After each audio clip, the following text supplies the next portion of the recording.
Semakin banyaknya pegiat usaha kopi membuat banyak kalangan ingin mencicipi kopi setiap daerah masing-masing, khususnya kopi khas Tanah Gambut. Bisnis kopi dalam bentuk kedai maupun menjual bubuk siap seduh pun semakin beragam. Seperti yang dilakukan Heni Wiji Astuti, pelaku usaha kecil mikro dan menengah atau UMKM itu mencoba memanfaatkan keterampilan dan semangatnya memasarkan kopi pangkuh. Tak tanggung-tanggung sejak tahun 2017 memproduksi kopi Kopang alias kopi asal Pangkuh Pulang Pisau, Kalimantan Tengah. Dua jenis kopang ditawarkannya yakni Robusta dan Liberica, langsung didatangkan dari petani.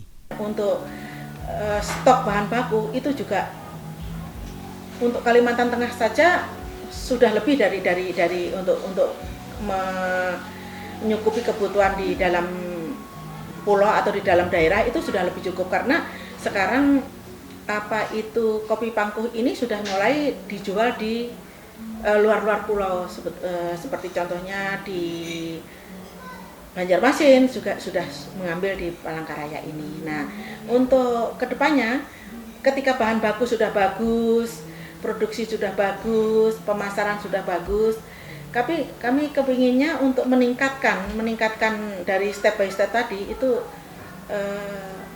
pemerintah membantu UKM ini mengenai alat penunjang usaha yang kami perlukan saat ini, alat penunjang usaha.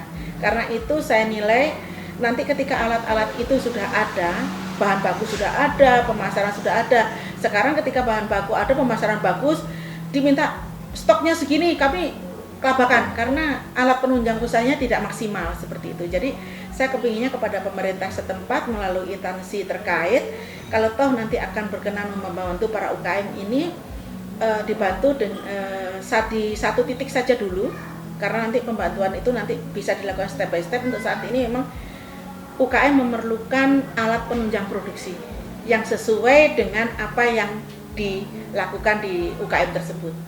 Berbekal kegigihannya, berbagai pengalaman produksi kopi dia lakukan sendiri, mulai dari memilih biji kopi yang berbeda ukuran, mencuci sebelum disangrai, penggunaan air panas di bawah 100 derajat Celcius, sampai takaran per cangkir, sesuai selera berbagai konsumennya. Mencicipi kopang tanpa gula maupun dengan gula, cita rasanya berbeda.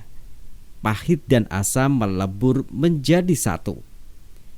Sensasi Tanah Gambut dan aroma khas menjadi ciri khas dan kenangan tak terlupakan.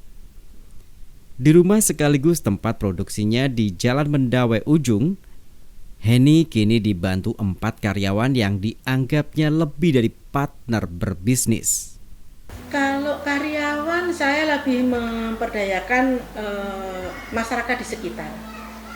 Saya kepinginnya memang memperdayakan ibu-ibu di masyarakat yang ada di sekitar tempat produksi saya ini, karena saya melihat dari beberapa segi itu ibu-ibu di sini kebanyakan memang belum ada usaha yang memang menetap, dikarenakan ya memang itu tadi, untuk usaha apapun mereka masih belum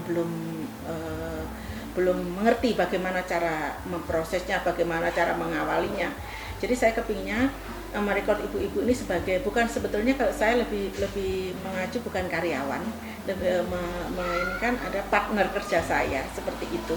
Karena kami di sini sifatnya betul untuk kedepannya nanti mengacu ke sistem perusahaan, tetapi kami masih menerapkan itu sistem kekeluargaan seperti itu.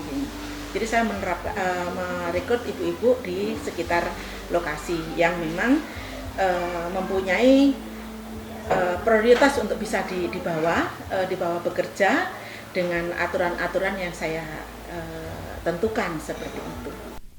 Ada 2 varian yang disiapkannya, kopang original dan kopasme alias kopang pasak bumi. Untuk sangrai ataupun roasting pun ada 2 cara, yakni menggunakan kompor gas dan arang. Berkat kegigihannya hingga perizinan UMKM sudah dimilikinya. Ibu 7 anak ini pun sering mengikuti berbagai pameran produk lokal. Dia tidak mau menyia-nyiakan kesempatan untuk jualan kopi kopang. Kini Kopang sudah banyak berjajar di swalayan modern. Oke, Bu ini mungkin bisa disampaikan bagaimana sih Bu tips dan trik UMKM yang dijalankan Ibu ini tetap eksis sampai saat ini, khususnya kopi pangkuh yang perlahan tapi pasti semakin melegenda nih bakalan ini. Amin. Bagi teman-teman para UKM, kalau Masnya tadi minta saya memberikan tips, sebetulnya saya malu karena Sharing saja, sharing. Iya. Tipsnya gini, kalau kita sudah mempunyai produk, itu salah satu tips yang harus kita jaga adalah kualitas. Kita harus mempertahankan kualitas, karena kualitas itu sangat menentukan bagaimana nanti untuk kedepannya usaha kita. Jadi kalau saya pribadi, kualitas adalah nomor satu. Kualitas nomor satu. Jadi pelaku usaha kecil, mikro, menengah apapun, kualitas nomor satu. Nah, bagi para pecinta kopi khususnya nih, kalau mau kesini gimana nih? Bagi para pencinta kopi seluruh Palangkaraya, kepada khususnya mas-mas atau anak-anak muda yang kekinian, kalau mau ngopi silahkan datang ke Kopi Kopang. Alamatnya di Jalan Mendawai paling ujung. Saya tunggu ya kedatangannya dan menikmati sensasi rasa kopi Kopang. Sebagai pelaku UMKM, dia memiliki banyak harapan kepada pemerintah untuk mengembangkan usahanya. Salah satunya membantu alat penunjang usaha. Alasannya, ketika ada banyak pesanan, dia dan karyawannya tidak akan kelabakan.